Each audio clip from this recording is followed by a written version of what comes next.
এক গ্রামে ছিল এক সৎ মানুষ। তার নাম সাদ্দাম আলী। সাদ্দাম আলী খুব সাধারণ জীবনযাপন করত। তার কোনো বড় সম্পদ ছিল না, কিন্তু তার মন ছিল খুব বড়। তার স্ত্রী ছিল ইশমিতারা খাতুন। ইশমিতারা ছিল খুব পর্দাশীলা নারী। সে সব সময় পর্দা মেনে চলত। পর্দাই ছিল তো তার গর্ব। চলাফেরায় সে ছিল শান্ত ও লাজুক। কারো সঙ্গে অশোভন আচরণ করত না। সাদ্দাম আলী তার স্ত্রীর পর্দাকে সম্মান করত। সে কখনো জোর করে কিছু বলতো না। দুজনের মধ্যে ছিল গভীর বিশ্বাস। তারা একে অপরকে খুব সম্মান করত।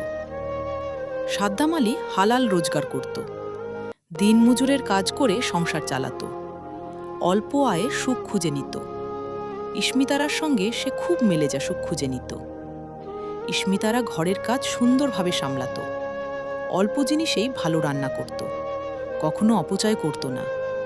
ঘর ছিল ছোট কিন্তু পরিপাটি। ঘরে সব সময় শান্ত পরিবেশ থাকত। তারা নামাজ ও দোয়া নিয়মিত করত। আল্লাহর উপর তাদের ভরসা ছিল। গ্রামের মানুষ তাদের ভালোবাসত, কারণ তারা ছিল ভালো চরিত্রের মানুষ। কেউ বিপদে পড়লে সাদ্দাম আলী আগে যেত। ইশমিতারা ঘর থেকে সাহায্যের হাত বাড়াত। একদিন গ্রামে এক অসুস্থ মানুষ এলো। সাদ্দাম আলী তাকে হাসপাতালে নিয়ে গেল। ইশমিতারা ঘরে বসে দোয়া করল। নিজের জমানো টাকা সাহায্য হিসেবে দিল।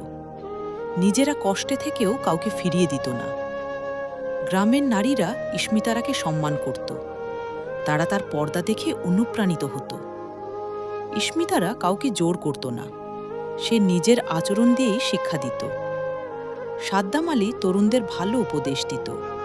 খারাপ সঙ্গ ত্যাগ করতে বলতো। সততার পথে চলার কথা বলতো।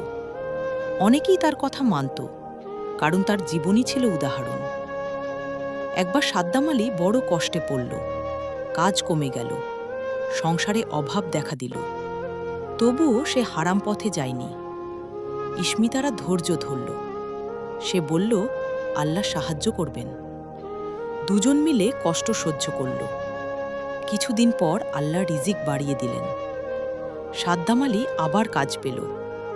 সংসারে স্বস্তি ফিরে এলো। তারা শুকরিয়া আদায় করল।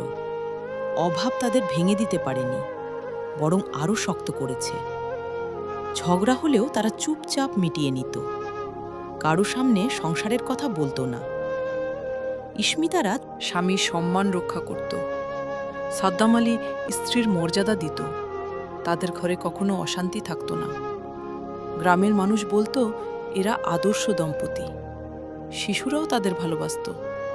তারা শিশুদের ভালো কথা শেখাত। সত্য কথা বলতে বলতো। মিথ্যা থেকে দূরে থাকতে শেখাত। পর্দা ও শালীনতার গুরুত্ব বোঝাত। ধীরে ধীরে তাদের নাম ছড়িয়ে পড়ল। সবাই তাদের সম্মান করত। কেউ খারাপ কথা বলতো না। সাদ্দামকেও খারাপ কথা বলতো না। সাদ্দাম আলী কখনো অহংকার করেনি। ইশমিতারা কখনো পর্দা ছাড়েনি। দুজনেই ছিল আল্লাহ ভীরু। তাদের জীবন ছিল সহজ কিন্তু সুন্দর। সুখ মানে যে টাকা নয়, তা তারা প্রমাণ করল। সততা আর পর্দায় যে শান্তি আছে, তা দেখালো। আজও গ্রামে তাদের গল্প বলা হয়। মানুষ বলে, ভালো মানুষ এমনই হয়। সাদ্দাম আলী ও ইশমিতারা তাই স্মরণীয়।